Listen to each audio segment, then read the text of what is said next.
Hey everybody, this is Bud Brown living in Dumaguete City, Philippines. I wanted to share in this video two stories, and they're stories of encouragement. Excuse me. And I hope that you are encouraged by these stories. The first story is about a student that I had. As you know, I taught sixth grade for many years, and after a few years of teaching sixth grade, I thought that I would try a different grade level. So every teacher kind of has to find their niche. I enjoyed sixth grade, but I thought I'd try second grade for a while. So I did go down to second grade, and there was a young man there, a kid there, second grade, what is that, about 7 years old or so, 7 or 8. And his name was Oscar. And I met him, he was a good boy. You could tell that he had good manners. And during parent-teacher conference, I talked with his parents. They didn't speak English. They were Spanish speakers, and they worked in the fields. The great San Joaquin Valley was where I taught, Central California. Most of my students were children of the farm workers, but fortunately I speak Spanish, so that was no problem. And they were good, hard-working people, and they wanted the best for their children. So Oscar, even though I didn't care for second grade, they were just too, immature and just didn't fit my personality. But I did teach second grade for 2 years. Well, in the second year, I taught second grade. Of course, Oscar went up to third grade. Well, after 2 years of second grade, I thought, I'm going to go up to fourth grade. Lo and behold, Oscar's in my fourth grade class. Now, normally, you only get a teacher 1 year for one grade, but just the way that I happened to move up, Oscar was in my class again, and fortunately he was a good boy, and of course his parents I enjoyed. So I had him for fourth grade. Well, I didn't quite enjoy fourth grade as much as sixth grade, so I taught fourth grade one more year. Meanwhile, Oscar went up to fifth grade. The second year I was in fourth grade. Then I had moved, there was a sixth grade opening at another school. So I moved over to the other school and started to teach sixth grade again. Wouldn't you know it, Oscar's family had moved into that neighborhood and he was in my sixth grade class. Any other child, in their viewpoint, and in the teacher's viewpoint, I don't know if you would want to enjoy the same student for 3 years in a row. But Oscar was a joy, and I felt very fortunate to have him in my class. So as time went by, of course, I finished up teaching sixth grade for the next 10 or 15 years, and Oscar went on to junior high and high school, and I kind of lost track of him. And then I came over here to the Philippines. Lo and behold, I get a message from him. And he said, "This is Oscar. You were my second, fourth, and sixth grade teacher." What's the chances of him getting a hold of me after all this time? And he has his own family. He's got 3 boys of his own. So I show the mess in this video that's coming up after I'm finished talking now. I show this message that I got from Oscar, and he talks about Dizzy the dodo bird. So, and how he enjoyed it so much in my class. So the point of this was just to show you never know what the future holds. You want to keep good relationships, and do your best at whatever you're doing, because you never know what the future holds.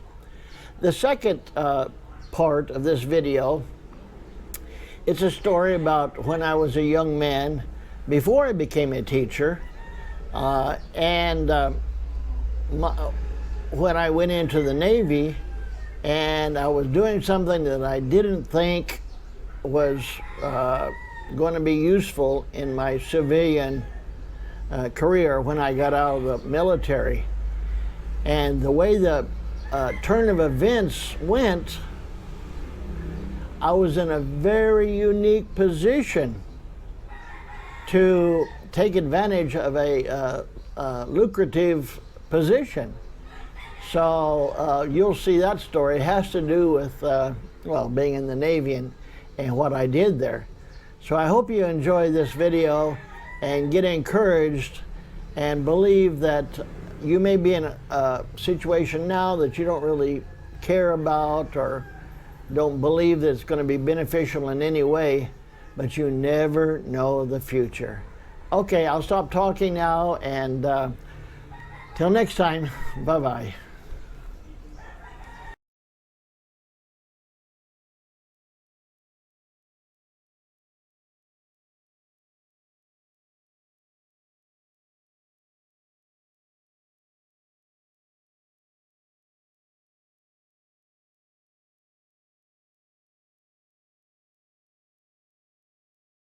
But I wanted to share a little story with you. In 1968, I joined the Navy, and I told myself, I'm joining the Navy because somebody told me they had a language school there, and I was very interested in languages. So I joined with the hopes of being able to use languages in some way. Well, I took a aptitude test for languages in boot camp, which is, to show you, aptitude test will tell you what abilities you have. We're weak in some things and strong in other things. And so the Navy would like to spend time on what your strength is. So lo and behold, they said that I had an ability to learn languages. And so I was going to be sent to a language school. Oh boy, I was so happy. So a few weeks, they asked me, what languages would you like to study? Your first choice, second choice, and third choice. And they gave me a list of 30 languages, and I would get to choose.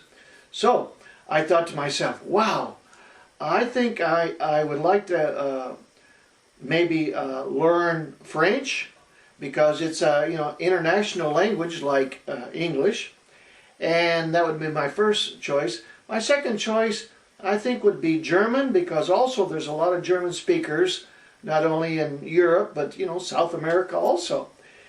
And my third choice, even though I did speak Spanish at the time, would be Spanish, because it's also used in South America, Central America, as well as Europe.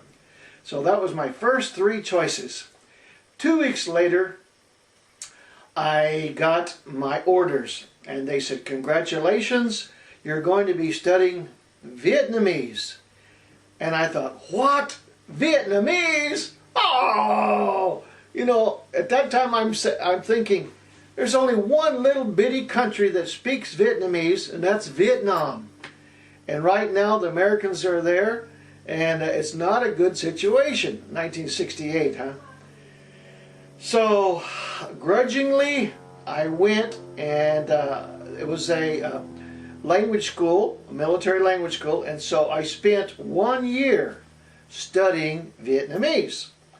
Well, it was fun, and it was interesting, but I wasn't that happy at the time. This was in '68.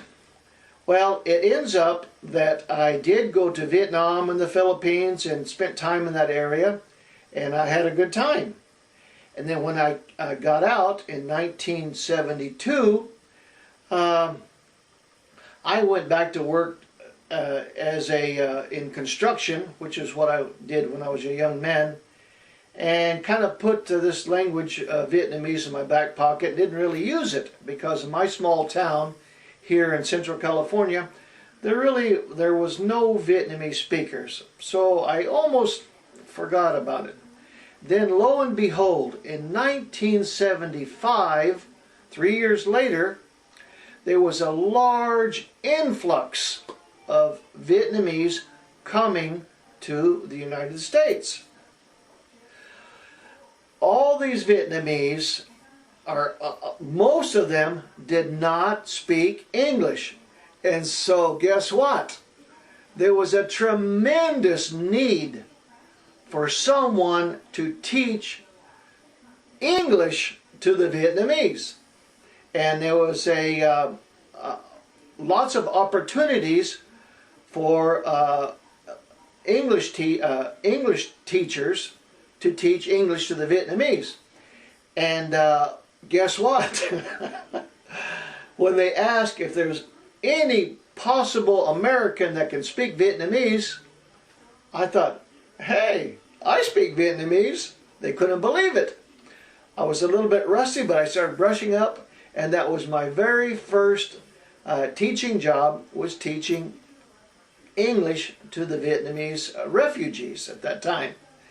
Well, I'm telling you this story because you never know what the future holds. I studied Vietnamese for 1 year.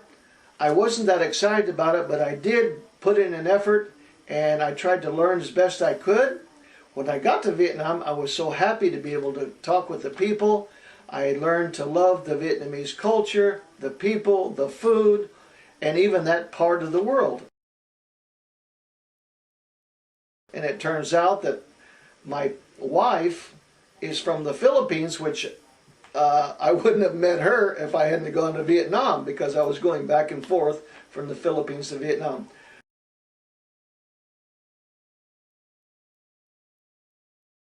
Till next time, bye-bye.